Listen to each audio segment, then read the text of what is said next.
The man that hosted Peter Obi in Kaduna on Sunday, Sheikh Ahmed Tijani Umar, has been arrested on Monday night. Some reports indicate that he was abducted on Monday night in his office. Peter Obi also confirmed this by a post he made on his verified X account today. He wrote, and I quote, "Troubling development in our polity that must be nipped in the bud. I have just been made aware early this morning that revered religious leader Sheikh Ahmed Tijani Umar has been arrested by authorities shortly after hosting me in Kaduna on Sunday. This development underscores the deeply troubling state of our nation and our democracy, where freedom of speech and movement is increasingly threatened, and where citizens and perceived political opponents face harassment and unnecessary persecution. This cannot be allowed to continue. This country must defend freedom and free speech, which are the hallmarks of every democratic society. Suppression and intimidation of dissent can never stand in a democratic society, and this Nigerian government must understand this fact. I respectfully call on all those bent on undermining our already fragile democracy to please stop and apply the rule of law and tenets of democracy in dealing with citizens." From Peter Obi. Now, when you look at this entire situation critically, it raises very serious questions about the state of our democracy and the direction this country is heading.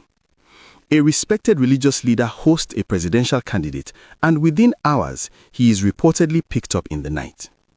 Whether they call it an arrest or an abduction, the timing alone is enough to make any reasonable person concerned.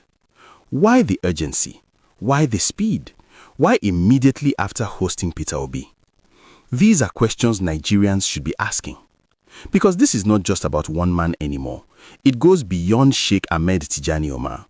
It speaks to a pattern that many Nigerians have been pointing out since after the 2023 elections. The space for opposition, free association, and even basic political engagement appears to be shrinking gradually. And when things like this begin to happen repeatedly, it stops looking like coincidence. It starts looking deliberate. And this brings us to the bigger issue: fear.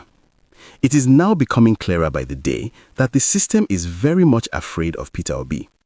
This is something many people have said repeatedly, but events like this continue to reinforce that belief. You don't go after people simply for hosting a candidate unless that candidate represents something you truly see as a threat. Let's be honest, politics is about power, and those who hold power will always try to protect it.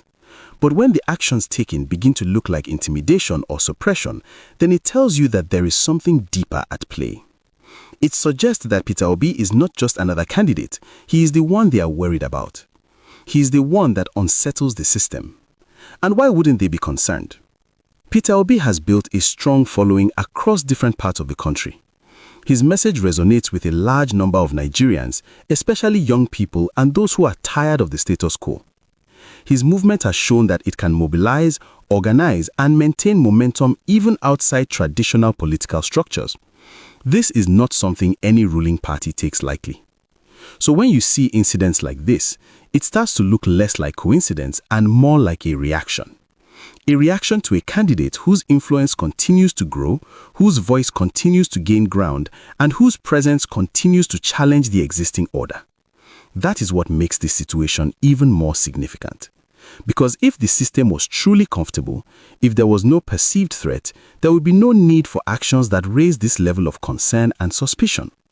But the fact that things like this are happening sends a very strong message.